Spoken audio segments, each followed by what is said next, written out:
Close your eyes now. Let your whole body sink a little deeper into the softness. Feel the gentle weight of the blanket, like warm water cradling you.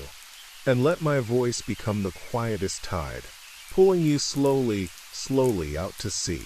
Tonight we are drifting together into the endless blue of Finding Nemo, the 2003 masterpiece by Andrew Stanton, where every tiny bubble carries a feeling, every shimmer of light holds a promise, and the whole ocean is whispering that you are safe, you are loved, and you can finally rest.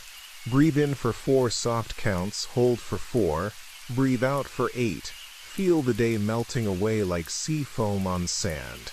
This is your bedtime story, told so slowly that every word becomes a lullaby, every pause a place to float. You don't have to hold on to anything tonight. Just let the current take you. Imagine the very first moment the screen glows turquoise, that gentle Pixar lamp hopping across the title, and then we are under the water, surrounded by swaying anemone arms the color of sunrise. The reef is alive with the softest sounds, distant whale songs that feel like a heartbeat, the faint click-click of shrimp, the silky hush of water sliding over coral. Everything smells faintly of salt and warm sunlight filtered through 1,000 feet of ocean. And there, in the middle of all that living color, lives Marlin, a clownfish with bright orange stripes and wide, worried eyes. His home is a soft pink anemone, whose tentacles wave like silk scarves, protecting him and his wife Coral from the big, scary world outside.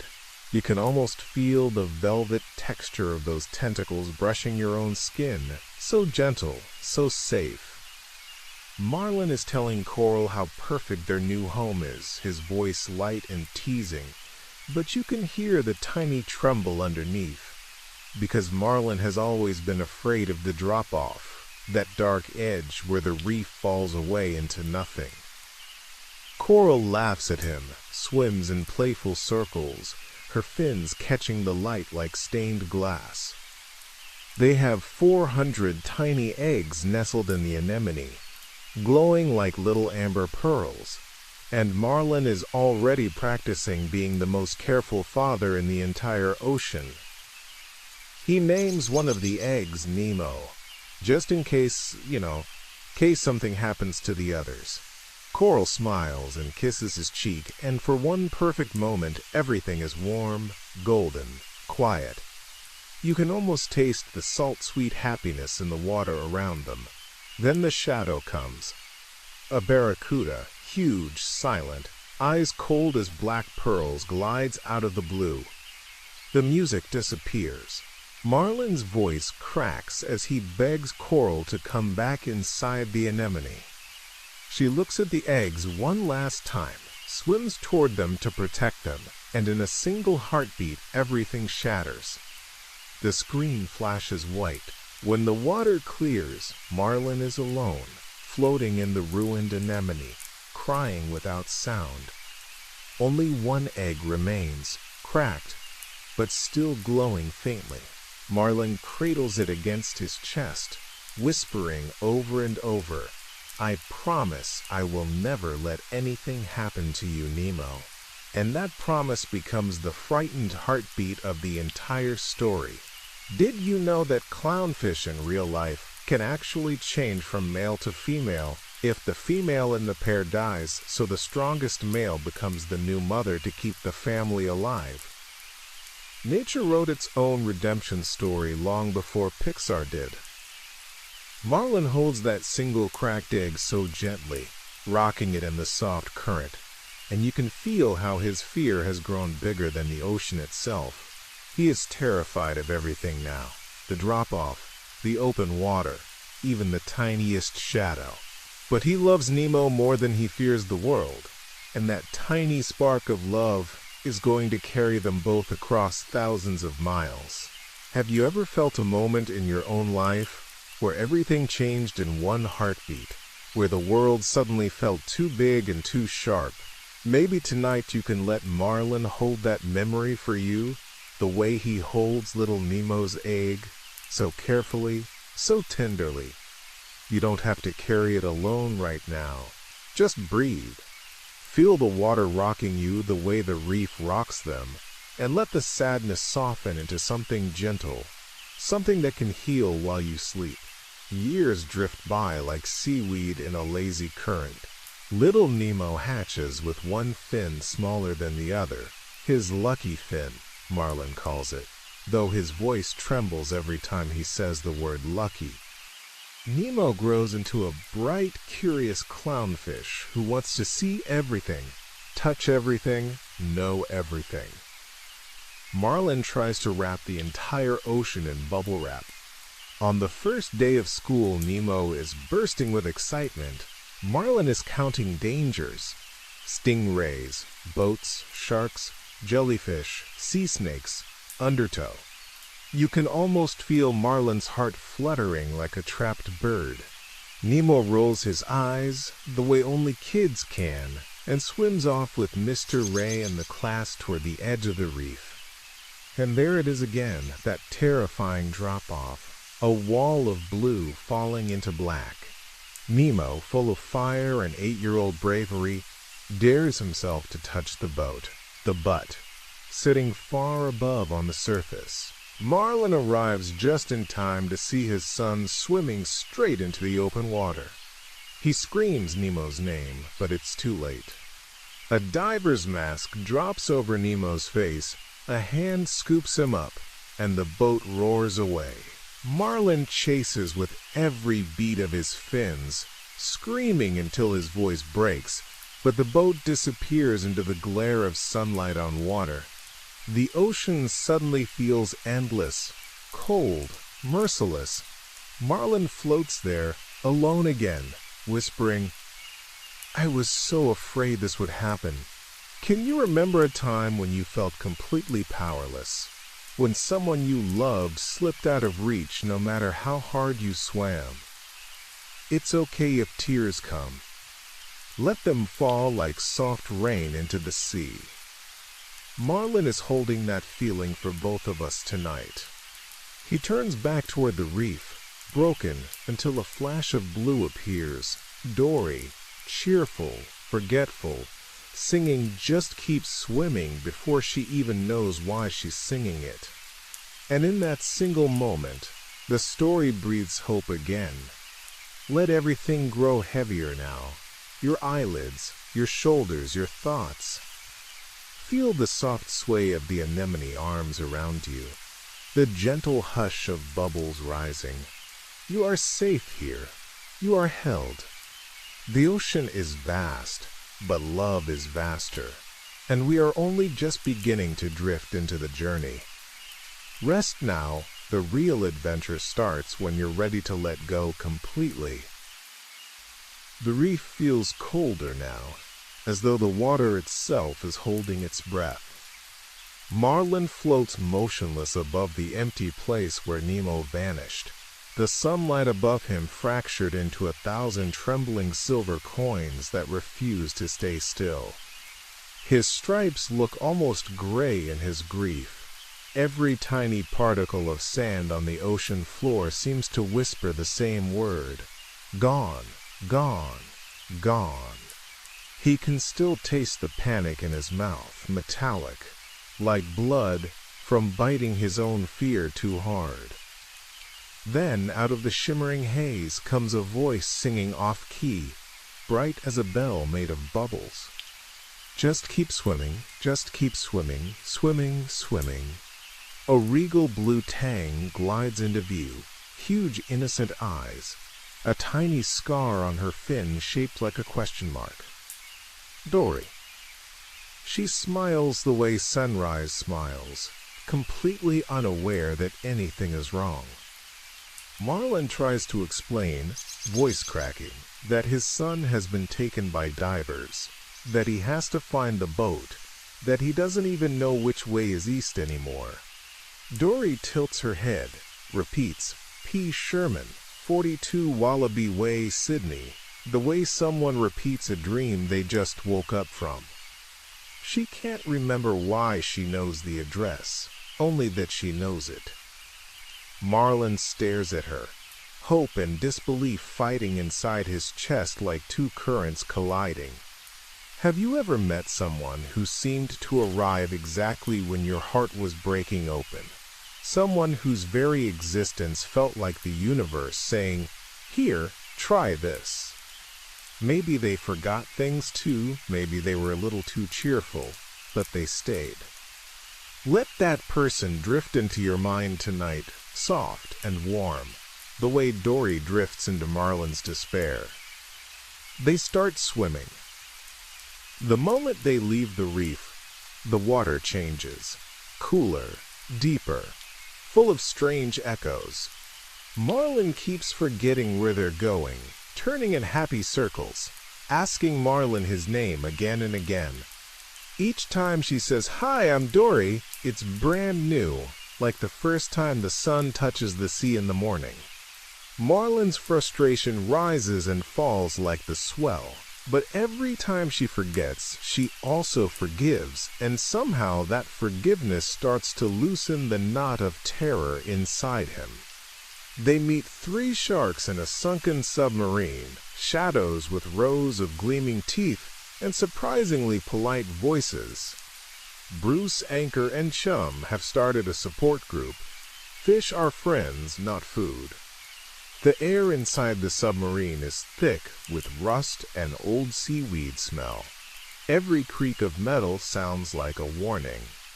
Bruce's eyes shine with hungry sincerity while he recites the pledge. Marlin and Dory sit very still on a torpedo tube, feeling the cold iron through their scales.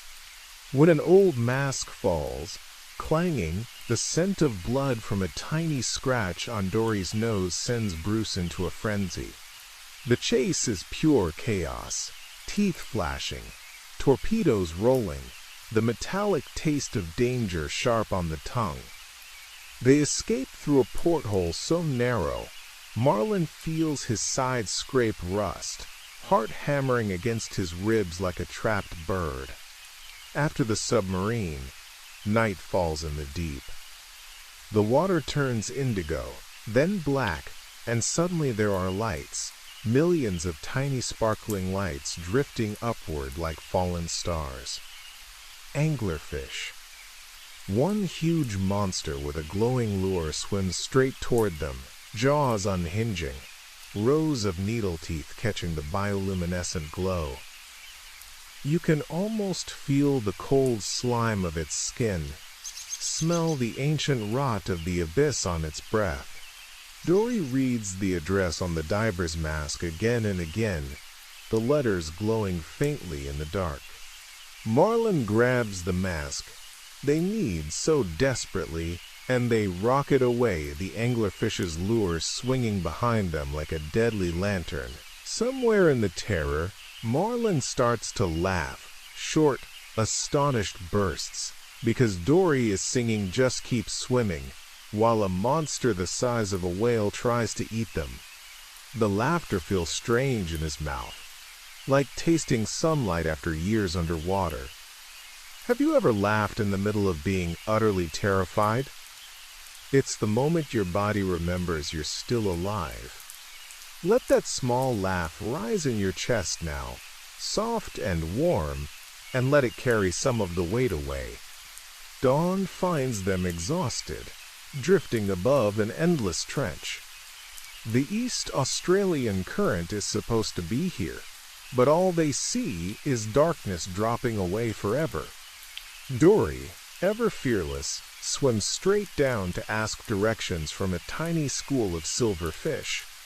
Marlin screams her name, certain she'll be lost. The fish swirl around her like liquid mercury, whispering, "Swim down, down, down," until Marlin, trembling, follows. At the very bottom, in the cold and the dark, they find a party of sea turtles riding the current, like it's the best roller coaster in the world.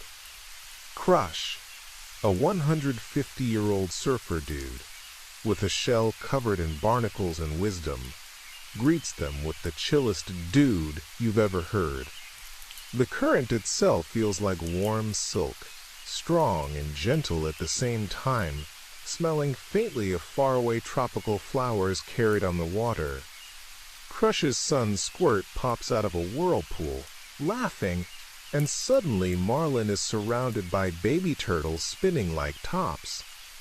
For the first time since Nemo was taken, Marlin lets himself be spun, lets the current toss him head over tail, and he laughs, really laughs, the sound bright and startled and free. You can almost feel the warm water rushing past your own skin, the way it cradles every worry and carries it away. When was the last time you let yourself be spun by something bigger than your fear? Maybe tonight the current can spin you too, gently, gently, until all that's left is the soft rise and fall of your breath. They ride the EAC for what feels like days, the water glowing emerald and gold, sea turtles telling stories older than ships. Marlin tells Crush about Nemo, voice cracking again, but this time with wonder instead of only fear. Crush nods slowly, eyes half closed in turtle wisdom. You know, little dude, you can't stop the waves, but you can learn to surf. The words sink into Marlin like warm sand. Far away, in a dentist's office in Sydney, little Nemo wakes up inside a dirty fish tank that smells of chemicals and fake treasure chests. The water is too warm, too still. Bubbles rise in lazy columns from a plastic volcano. The tank gang greets him. Gil, the scarred, Moorish idol with a plan in every fin. Bloat the pufferfish who inflates when he's stressed. Peach the starfish who sticks to the glass and narrates everything. Gurgle, terrified of germs. Deb convinced the glass reflection is her twin sister Flo. Jacques the French cleaner shrimp who loves to say voila. And, of course, Bubbles. Obsessed with Bubbles. They initiate Nemo with the Mount Wanahakalugi ceremony, spitting him onto a plastic volcano while fake lava bubbles. Nemo laughs in spite of everything. The sound small but bright in the stale water. Gil sees the spark in Nemo's eyes and whispers the escape plan. Jam the filter, make the tank dirty, force the dentist to clean it, and when he puts them in plastic bags, they'll roll out the window into the harbor. Nemo's lucky fin trembles, but he nods. He's going to prove he's not helpless. Can you feel the too warm tank water against your own skin right now? The faint buzz of aquarium lights, the plastic taste of captivity. And can you also feel the tiny brave heartbeat inside Nemo saying, I can do this. Let both feelings rest side by side in your chest tonight.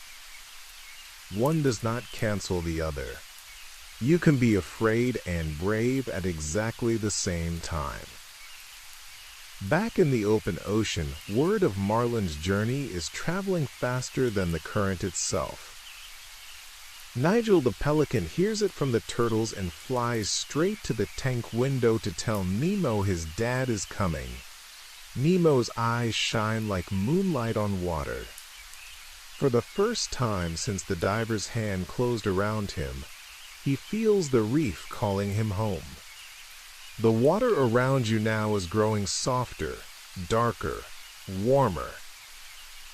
Every word is a slow stroke across your forehead. Your limbs are heavy, like sea-soaked driftwood. Pleasant heaviness, safe heaviness. Let the story carry you a little further, then a little further still. We are only halfway across the ocean, and there is so much more love waiting up ahead.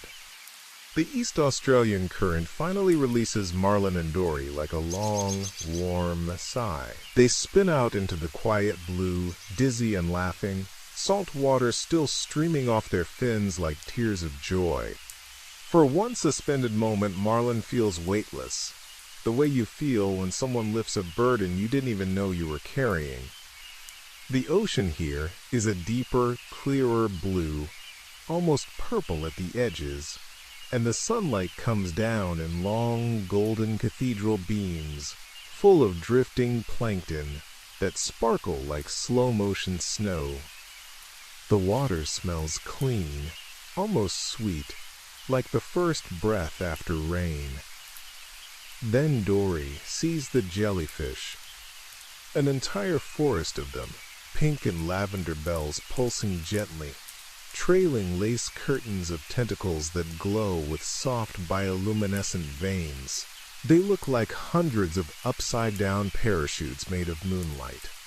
Dory gasps in pure wonder, "Pretty, pretty," and swims straight in. Marlin screams her name, but the sound is swallowed by the thick jelly air. He follows, because that's what love does. It follows even when every instinct is shrieking danger. Inside the forest, the world turns muffled and pink. The jellies brush against their skin with the texture of cool silk soaked in ice water, deceptively soft. Each tentacle leaves a faint burning kiss, first warm, then hotter, then searing. Marlin tries to keep Dory on his back, shielding her with his body, but the stingers find every gap. You can almost feel it on your own arms right now, that strange floating numbness that creeps in before the pain blooms. Marlin's voice becomes slower, dreamier. "It's okay. I got you. Just stay on top. Don't bounce, until the words slur together like honey." The jellyfish close over them like a living blanket, pulsing, and everything fades to a soft pink haze. When Marlin wakes, he is lying on the backs of hundreds of tiny baby jellyfish, their bells no bigger than thumbnails, carrying him and Dory gently upward like a living raft. The pain is distant now, wrapped in cotton. Dory is beside him, eyes closed, breathing shallow. Above them the surface glitters like shattered diamonds. Marlin whispers her name over and over, the way you whisper someone's name in a nightmare to bring them back. She finally opens one eye, smiles the smallest, sleepiest smile, and murmurs, "I see the boat. P. Sherman," and points one trembling fin towards Sydney Harbor glowing in the distance. Have you ever been stung by something beautiful? Something that looked like love or safety but left you aching? Maybe a friendship, a dream, a promise that hurt more than it helped. Let the baby jellies carry that sting tonight. Let their gentle bells rocket away the way they rock Marlin and Dory toward healing. You don't have to hold the pain anymore. The ocean is big enough to dilute every hurt into something soft. A huge shadow passes overhead. Nigel the pelican swoops down, scoops them both into his pouch, warm, leathery, smelling faintly of fish and chips, and lifts them into the sky. The wind rushes past their faces, cool and sharp after the jelly haze.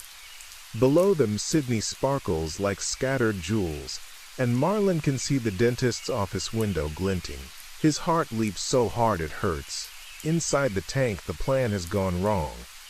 The new super clean filter the dentist installed, the Aquascum 2003, has ruined everything. The water is crystal clear again, the escape postponed forever. Nemo lies on the gravel, pretending to be dead, tiny chest barely moving, because Gill said sometimes the only way out is to be thrown into the toilet and flushed to the sea. The dentist lifts the net. Nemo feels the cold mesh against his side, the sudden rush of air that smells of peppermint and metal. He is dropped into a plastic bag filled with tank water, swinging gently from the dentist's hand. Through the plastic he can see the blurry shapes of the tank gang pressing their faces to the glass, whispering, "Swim, Nemo, swim!" Then the seagulls attack. "Mine, mine, mine!" they scream, a chaotic white cloud of wings and beaks. Nigel crashes through the window in an explosion of feathers and glass that glitters like snow in sunlight. The dentist screams, drops the bag. Marlin, still inside Nigel's pouch, sees his son for the first time in weeks. Tiny, pale, floating motionless in the plastic bag on the floor. The world narrows to a single heartbeat. Marlin bursts free, darts to the bag, presses his face to the plastic. "Nemo, Daddy's here. I'm here." Nemo's eye flickers. One tiny fin twitches. He sees his father's orange stripes through the cloudy plastic, and suddenly he's breathing again, really breathing. Gil shouts instructions. Swim to the bottom. Roll out when the bag hits the tray. The dentist is fighting off seagulls with a plastic shark toy. Chaos everywhere. Nemo rolls. The bag slides. He tumbles into a sink, down a drain, through cold, dark pipes that smell of soap and old toothpaste, and finally, out into the vast, cool, salty harbor. Marlin is still inside the office, trapped in a plastic bag himself now, lifted toward the waste bin. Dory is outside the window calling his name in rising panic. Nigel is fighting the dentist. Everything is noise and terror again. And then Gil looks at Marlin with those fierce, scarred eyes and says quietly, "He's gone, mate. But he made it. Let him go." Marlin screams, a sound with no words, just pure animal grief. The bag is swung high. Did you know that the voice of Gil, Willem Dafoe, actually improvised the entire Fisher Friends Not Food speech in one take because he felt the sharks needed more heart? The warmth you feel when Gil sacrifices everything for a little clownfish he barely knows, that was born in a single breathless moment in a recording booth. Let that warmth settle over your own heart tonight, like a blanket made of second chances. The bag is about to drop into the bin when Nigel tilts his beak. The dentist stumbles, and Marlin tumbles free, streaking through the broken glass and feathers toward the window. He dives into the harbor just as Nemo is calling, "Daddy!" from the other side of a floating plastic wrapper. Father and son swim toward each other through water that suddenly feels warmer than it has any right to be. When they finally touch, it's the gentlest collision in the world, forehead to forehead, fins wrapping tight, trembling. Marlin keeps whispering, "I found you. I found you," as though if he stops saying it, the moment will vanish. Dory swims up, eyes shining with tears she doesn't quite understand, and joins the hug. The three of them float there in the quiet harbor water, city lights shimmering above like a sky full of new stars. Everything smells of salt and freedom and tomorrow. Feel that embrace around you now, the same way the water holds them. Let every muscle unclench. Let every leftover worry from the day drift down like silt and settle on the harbor floor. You have swum far enough tonight. You are home. The harbor water is cool and busy with night smells. Diesel from passing ferries, warm bread from a late-night bakery on the shore, and underneath it all the clean, living scent of open ocean waiting just beyond the heads. Marlin keeps Nemo pressed so close that their heartbeats sync like two tiny drums playing the same lullaby. Every few seconds he brushes his fin over Nemo's lucky fin. as if checking it's still there, still real. Nemo's eyes are huge, reflecting the city lights and trembling coins of gold. He whispers, "I knew you'd come." And the words sink into Marlin's skin like warm rain after a lifetime of drought. Dory circles them slowly, humming her little song without words, tail swishing in gentle figure eights. For once, she doesn't forget. She just watches, smiling the softest, sleepiest smile, as though she's witnessing the exact moment the universe fixes one of its broken pieces. Seagulls wheel overhead, still squawking, "Mine!" But farther away now, muffled by distance and water. Nigel lands on a nearby buoy, folds his wings, and simply nods once. "Job done, little dudes." Then comes the danger neither of them saw. A huge fishing net rises from the dark below, weighted with a whole school of silver trevally flashing in panic. The mesh is coarse, smelling of old rope and fish scales, and it closes around the trapped fish like a slow fist. Nemo recognizes some of them. They're the same kind that helped him in the trench. And without thinking, he darts forward. "We have to help them." Marlin's heart stops all over again. The net is already lifting, water cascading off it in silver sheets, the boat engine growling above. Marlin tries to pull Nemo back, voice cracking with every old fear. But Nemo looks at him with new eyes, eyes that have escaped a tank, survived a drain, believed in a forgetful blue tang could save the world, and says quietly, "You taught me how to be brave, Dad. Now, let me show you." Something inside Marlin loosens, like a knot finally giving way after years of being pulled tighter and tighter. They swim into the net together.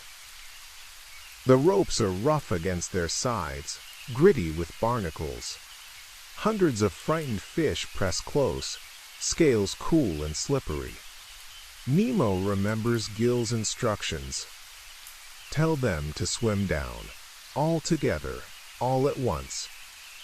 His small voice carries surprisingly far in the muffled green darkness inside the net. Marlin joins him, then Dory, then every fish, until the words become a single steady pulse. Down, down, down. The net groans, the winch screams. For one terrifying second, nothing happens, and Marlin braces for the surface, for air, for loss, all over again. Then the boat lurches. The net dips, the fish push harder, and suddenly the rope snaps with a sound like a giant guitar string breaking. The entire school bursts free in an explosion of silver bubbles and moonlight. They scatter into the deep, like a living firework. Nemo and Marlin spin together in the sudden silence, laughing, crying, alive. Did you know that real clownfish fathers are the ones who care for the eggs, fanning them with their fins for weeks, removing the dead ones one by one so the others can breathe? Marlin was already the best dad in the ocean long before the story began. Let that gentle father energy settle over you now, the same way he finally settles over Marlin as he watches his son save an entire school. You are cared for tonight. Every bad dream is being fanned away while you rest. They swim home slowly, deliberately, no longer racing the current but riding it like old friends. The journey back feels softer, almost dreamlike. The water is bright again. The drop-off no longer a cliff of terror, but simply the place where the reef ends and the big blue begins. Along the way they meet Crush and Squirt one more time. The old turtle looks at Marlin with those ancient half-moon eyes and says, "Righteous, dude. Totally righteous." Squirt high-fives Nemo with a tiny green flipper, and they spin together in a lazy whirlpool of laughter. When the familiar anemone finally appears, swaying in the sunrise current like a pink silk curtain, Marlin feels something shift inside his chest. The same home, but the fear that used to live there has been replaced by something lighter, something that trusts the ocean instead of fighting it. Nemo darts ahead, touches the anemone tentacles first, then waits. Marlin swims up slowly, presses his forehead to his son's, and whispers, "Go on, I'm right behind you." Nemo slips inside, turns once, glowing orange against pink, and smiles the biggest smile the reef has ever seen. Mr. Ray's class is waiting on the edge of the drop-off, all the little seahorses and flounders waving their tiny fins. Nemo joins them, confident, eager. Marlin starts to follow, then stops, looks at the vast blue stretching forever, and for the first time he doesn't feel dizzy. Dory appears beside him, links her fin through his, and together they watch Nemo disappear into the school. The camera pulls back slowly, the reef glowing warmer and warmer until the whole screen is soft sunrise colors. Have you ever reached the moment where the thing you feared most becomes the thing that sets you free? Maybe it hasn't happened yet. That's okay. Let Marlin and Nemo hold that space open for you tonight, wide and gentle and full of salt-sweet possibility. You can step into it whenever you're ready, even if it's only in dreams. The last thing we see is Marlin turning to Dory with a shy, grateful smile. She tilts her head, confused for half a second, then remembers everything all at once and beams. They swim side by side toward the reef, two unlikely friends who crossed an ocean together and came home changed. The anemone arms wave goodbye, or maybe hello, it's hard to tell, and the screen fades to the softest turquoise. Feel that color washing over you now, cool and calm, the exact temperature of perfect rest. Your body is heavy, your mind quiet, your heart full of gentle bubbles rising and popping without effort. You did it. You swam the whole ocean with them, and now you're home too. The reef has never felt so quiet, so perfectly quiet, as it does in this moment after everything. The kind of quiet that comes only after a long, long cry and the first real breath afterward. Sunlight filters down in slow, honey-thick ribbons, catching on every particle of plankton so the water itself looks like it's made of tiny, glowing embers drifting to sleep.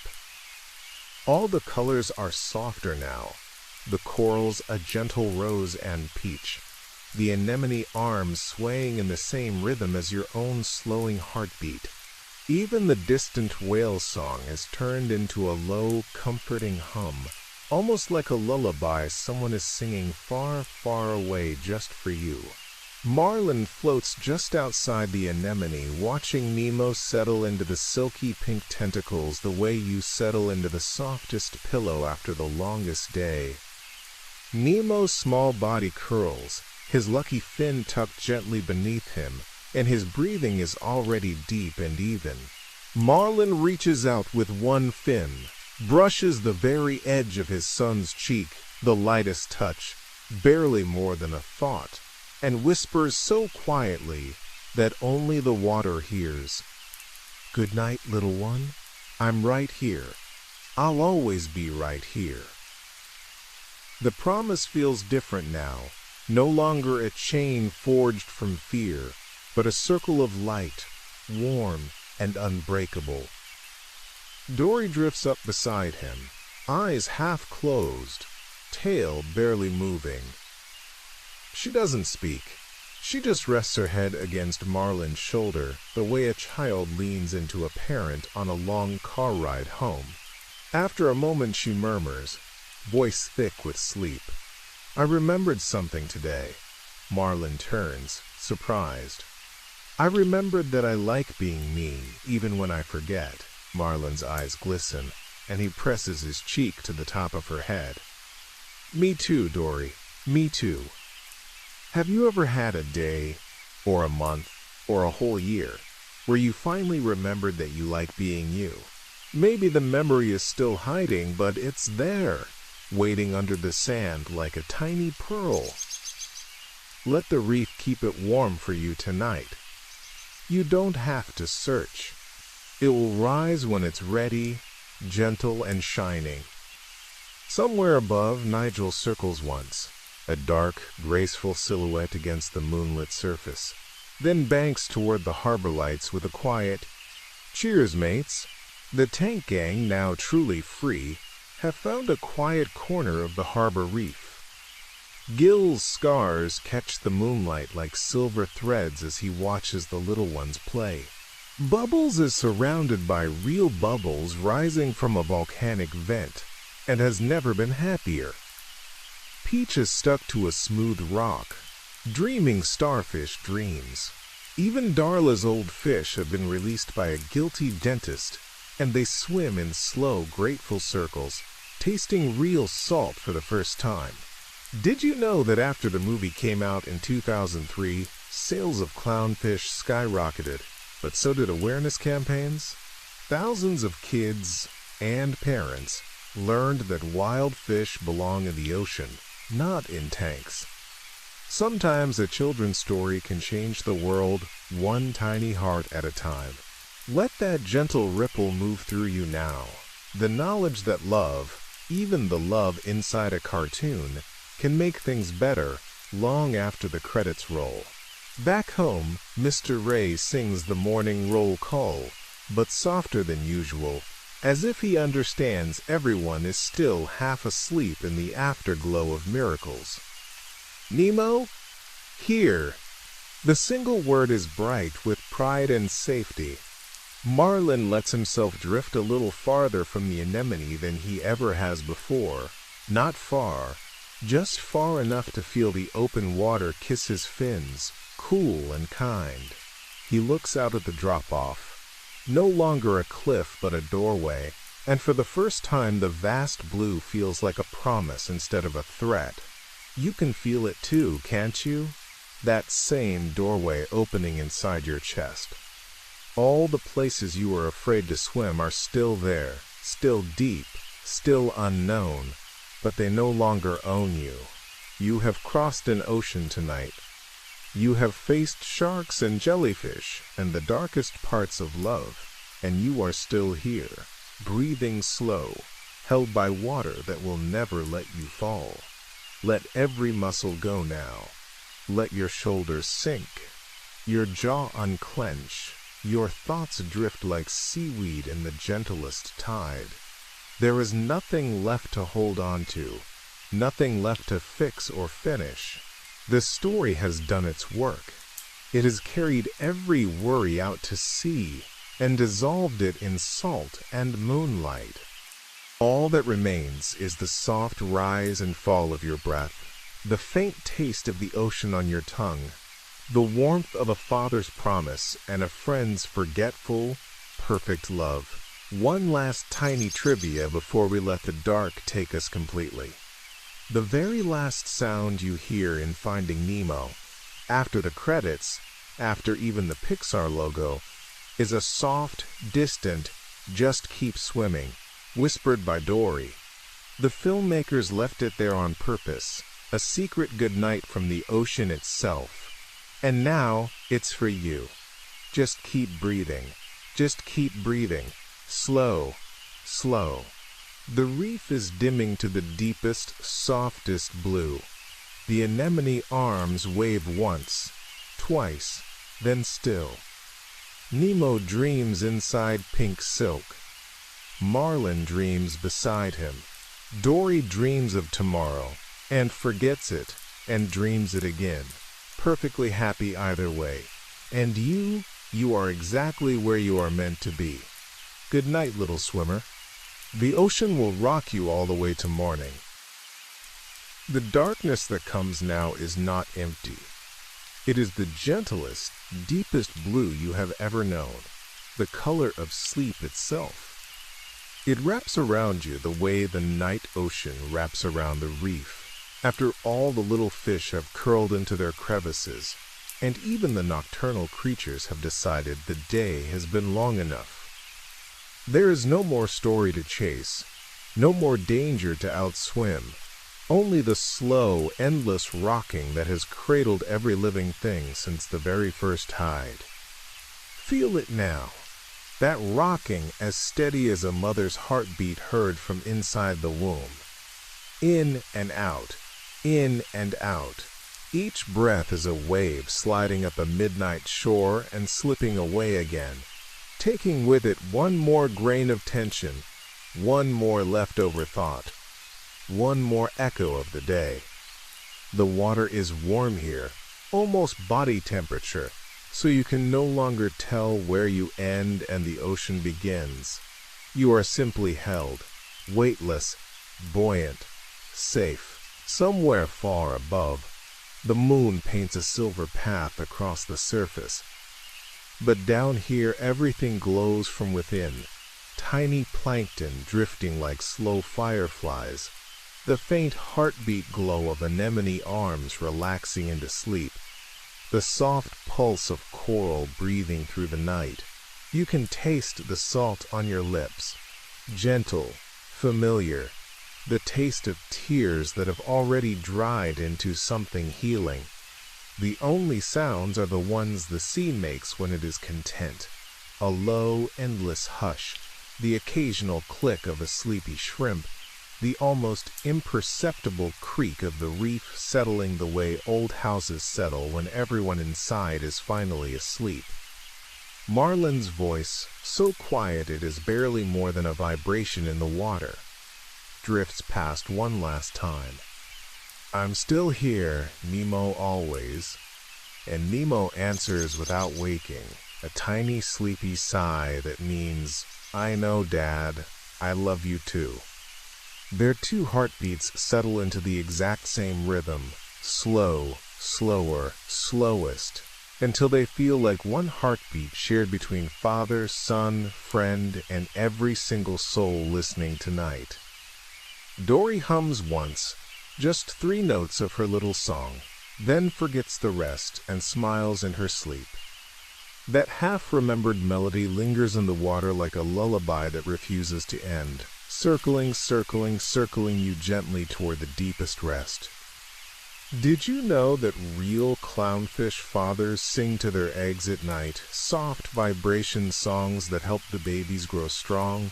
Science only discovered it years after the movie came out, but the ocean already knew. Tonight, that song is for you. Feel it in your bones and your blood, in the soft dark behind your eyelids. You are being sung to sleep by something ancient and kind and endlessly patient. Let the last tiny knot in your shoulders dissolve. Let the last quiet worry about tomorrow sink like a pebble and disappear into sand. Let your fingers uncurl, your toes relax, your jaw go soft.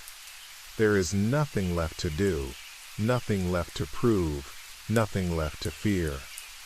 You swam across an entire ocean with a frightened father and a forgetful friend and a brave little boy with one small fin. You faced sharks and darkness and jellyfish and the terrible loss. And you came home. You always come home. The reef has gone to sleep. The moon has pulled its silver blanket up to its chin. The tide is breathing with you now. Long, slow, endless breaths. Just keep breathing. Just keep drifting. Just keep letting go. Good night, sweet swimmer. The ocean will carry you gently, gently, gently all the way to morning. And it will still be here, still holding you, when you open your eyes again. Sleep now. Sleep deep. Sleep loved.